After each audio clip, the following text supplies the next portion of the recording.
ministerio Conéctate a Jesús tiene el agrado de presentar una producción de Seminarios ISU, Ministerio Conéctate a Jesús, conectados a Jesús por la Biblia.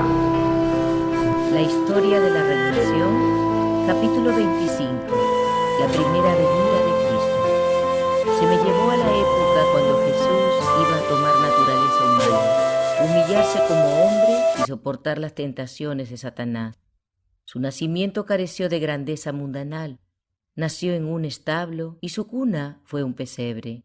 No obstante, su nacimiento fue honrado más que el de cualquiera de los hijos de los hombres.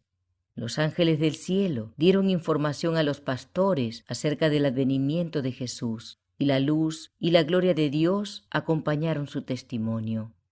Las huestes celestiales pulsaron sus arpas y glorificaron al Señor. Anunciaron con tono de triunfo el advenimiento del Hijo de Dios a un mundo caído para llevar a cabo la obra de la redención y brindar mediante su muerte felicidad y vida eterna al hombre. El Altísimo honró la venida de su Hijo. Los ángeles lo adoraron. El bautismo de Jesús. Los ángeles de Dios acudieron al lugar de su bautismo. El Espíritu Santo descendió en forma de paloma y reposó sobre él, y mientras la gente permanecía presa de gran asombro, con los ojos fijos en él, se oyó la voz del Padre, procedente del cielo, que decía: «Tú eres mi Hijo amado, en ti me complazco». Juan no estaba seguro de que fuera el Salvador el que había venido a ser bautizado por él en el Jordán, pero Dios había prometido darle una señal por medio de la cual podría saber quién era el Cordero de Dios.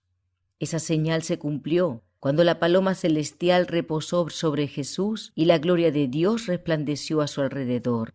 Juan alzó la mano y, señalando al Señor, clamó con fuerte voz: «He aquí el Cordero de Dios que quita el pecado del mundo». El ministerio de Juan. Juan informó a sus discípulos que Jesús era el prometido Mesías, el Salvador del mundo. Cuando su obra estaba por concluir, les enseñó a dirigir su mirada hacia él y a seguirlo como el gran Maestro. La vida de Juan estuvo llena de pesar y abnegación. Anunció el primer advenimiento de Cristo, pero no se le permitió ser testigo de sus milagros y disfrutar del poder que manifestaba.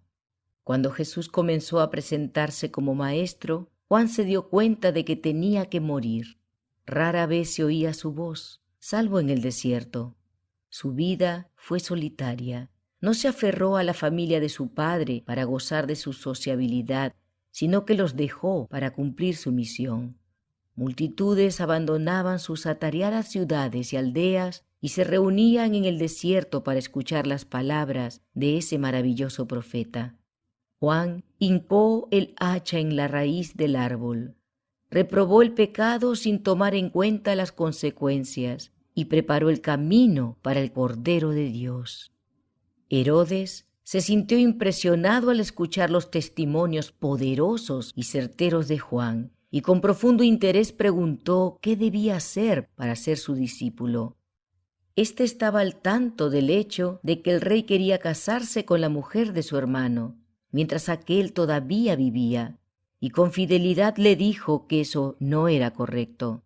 Pero Herodes no estaba dispuesto a hacer sacrificios. Se casó con la mujer de su hermano, y como resultado de la influencia de ésta, prendió a Juan y lo puso en la cárcel, con la intención, sin embargo, de soltarlo después. Mientras se hallaba allí confinado, se enteró por medio de sus discípulos de las poderosas obras de Jesús. No podía escuchar sus palabras llenas de gracia, pero los discípulos le informaron y lo consolaron con lo que habían oído. Pronto Juan fue decapitado como resultado de la influencia de la mujer de Herodes. Vi que los más humildes discípulos que siguieron a Jesús y fueron testigos de sus milagros y escucharon las consoladoras palabras que brotaban de sus labios, fueron mayores que Juan el Bautista. Es decir, fueron más exaltados y honrados, y derivaron mayor placer de la vida. Juan vino con el espíritu y el poder de Elías para proclamar el primer advenimiento de Jesús. Se me señalaron los últimos días y vi que Juan representa a los que saldrán con el espíritu y el poder de Elías para anunciar el día de la ira y la segunda venida de Jesús. La tentación. Después del bautismo de Jesús en el Jordán, fue conducido por el Espíritu al desierto para ser tentado por el diablo. El Espíritu Santo lo preparó para la experiencia especial de esas fieras tentaciones. Durante 40 días fue tentado por Satanás y en su transcurso no comió nada. Todo lo que había a su alrededor era desagradable, tendiente a quebrantar la naturaleza humana.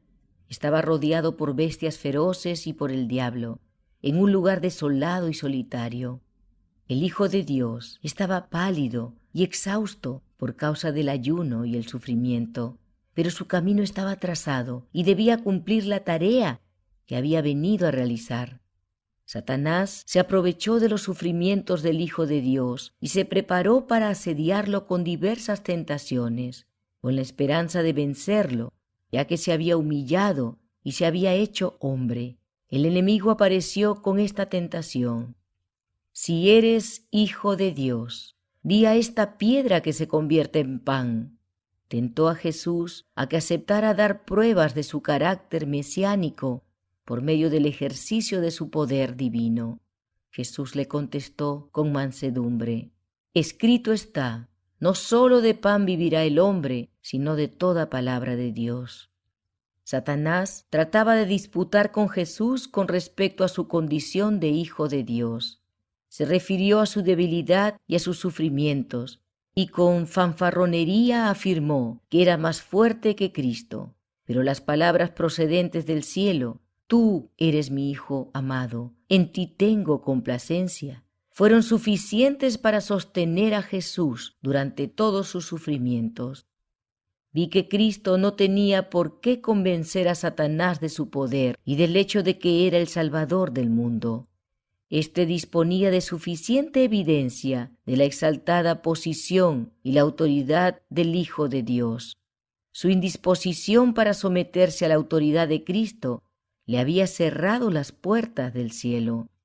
El enemigo, para manifestar su poder, llevó a Jesús a Jerusalén y lo ubicó sobre uno de los pináculos del templo, y allí lo tentó a que diera evidencia de que era hijo de Dios, arrojándose desde esa altura vertiginosa. El adversario pronunció estas palabras de la inspiración: porque escrito está, a sus ángeles mandará acerca de ti, que te guarden, y en las manos te sostendrán, para que no tropieces con tu pie en piedra. Jesús le respondió diciendo: dicho está, no tentarás al Señor tu Dios. Satanás quería que Jesús se envalentonara con las misericordias de su Padre y que arriesgara su vida antes de cumplir su misión. Esperaba de ese modo que el plan de salvación fracasara, pero éste tenía fundamentos demasiado profundos para que el enemigo lo pudiera derribar o malograr. Cristo es un ejemplo para todos los cristianos. Cuando se los tiente o se discutan sus derechos, deben soportar todo con paciencia.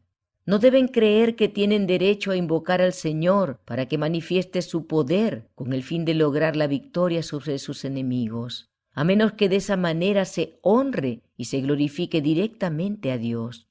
Si Jesús se hubiera arrojado desde el pináculo del templo, no habría glorificado a su Padre, porque nadie hubiera sido testigo de ese acto sino solo Satanás y los ángeles de Dios. Y habría sido tentar a Dios manifestar su poder frente a su más acerbo enemigo. Habría significado ceder ante aquel a quien había venido a vencer. Y le llevó el diablo a un alto monte, y le mostró en un momento todos los reinos de la tierra, y le dijo el diablo: a ti te daré toda esta potestad y la gloria de ellos, porque a mí me ha sido entregada, y a quien quiero se la doy. Si tú postrado me adorares, todos serán tuyos. Respondiendo Jesús le dijo: vete de mí, Satanás, porque escrito está: al Señor tu Dios adorarás, y a Él solo servirás. Satanás presentó a Jesús los reinos de la tierra en su aspecto más atractivo. Si Jesús hubiera estado dispuesto a adorarlo, él se habría ofrecido a renunciar a sus pretensiones de poseer la tierra. Pero si el plan de salvación se cumplía plenamente y Jesús moría para redimir al hombre, Satanás sabía que su propio poder se reduciría. Finalmente le sería arrebatado y sería destruido. Por lo tanto, era su plan bien estudiado impedir, dentro de lo posible, el cumplimiento de esta gran obra que había sido comenzada por el Hijo de Dios. Si el plan para redimir al hombre fracasara, Satanás podría conservar el reino que en aquel entonces reclamaba.